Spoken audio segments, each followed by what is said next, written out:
किताबन सां चाह रखी असां, किताबन सां चाह रखी असां, अखर हुर्फ उचार विरायूं था, अखर हुर्फ उचार विरायूं था।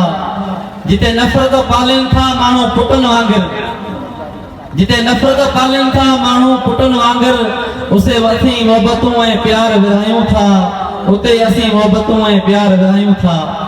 दिल दिल घुरन लाए ठोठ पोठे वांगुर, ये कोस्तानी लफ्ज़ आहिनि, ठोठ पोठो।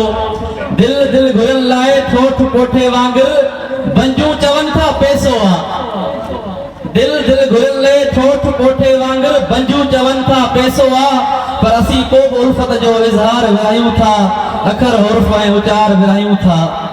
खुशबू लफ्ज़ लफ्ज़ ऐं मोहतर हुजे समाज में, खुशबू लफ्ज़ लफ्ज़ ऐं मोहतर हुजे समाज में, तॾहिं हर महफ़िल में असीं मुस्कार विरायूं था।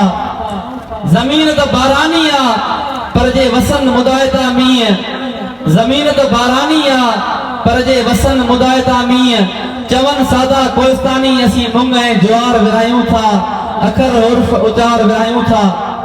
पोणा 5 साल सादा माण्हू रहिया गॾु पाण में, या नसीहत आहे सभिनी लाइ।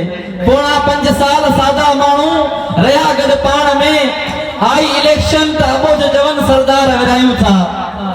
तूं हुन पीर ते खणी वञजा ऐं मां हुन पीर ते बकर ॾींदुसि, साधन चयो पाण दरबार विरायूं था। तूं हुन पीर ते खणी वञजा ऐं मां हुन पीर ते ॾींदुसि, साधन चयो पाण दरबार विरायूं था। ऐं हिकु डॉक्टर करे भींग ॿिए जे हवाले कयो, हिकु डॉक्टर करे भींग ॿिए जे हवाले कयो, ज़ालिमन सलाह कही आहे पाण बीमार विरायूं था। सिर्फ़ असीं प्यार कोन था विरायूं, सभु विरायूं पिया। ज़ालिमन सलाह कही आहे पाण बीमार विरायूं पिया। ऐं पीउ जे मुंहं खां पोइ मॾीअ मझां धीउ खे रुगो पार मिलिया, पीउ जे मुंहं खां पोइ मॾीअ मझां धीउ खे रुगो पार मिलिया। भाइरनि चयो वियो पाण कारोबार विरायूं था। समाज जो वॾो हलमियो आहे त धीउ खे हिसो कोन मिलंदो आहे। पीउ जे मुंहं खां पोइ मॾीअ मां धीउ खे रुगो पार मिलिया। ऐं ज़ालिम भाइरनि चयो त पाण कारोबार विरायूं था। चयमि साॻे ई माल खां पोइ बनी छो थो विकिणी, चयमि माण्हू खे साॻे ई माल खां पोइ बनी छो थो विकिणी। चयईं तोखे ख़बर न आहे असां बुख सां संसार विरायूं पिया। जॾहिं मज़दूरी ऐं ॿियो को सिस्टम न हूंदो आहे, पोइ माण्हू पहिरीं माल विकिणंदा आहिनि, पोइ बनियूं विकिणंदा आहिनि। चयमि साॻे ई माल खां पोइ बनी छो थो विकिणी। चयईं बुख सां संसार विरायूं पिया। ऐं वापारियुनि चयो वठी वठो सस्तो पियो असांखे मिले, वापारियुनि चयो वठी वठो सस्तो पियो असांखे मिले। कोस्तान जा जबल मोड़ा ढोरियूं ऐं गार विरायूं पिया। असांजो कोस्तान सॼो दीनवाल थी वियो आहे।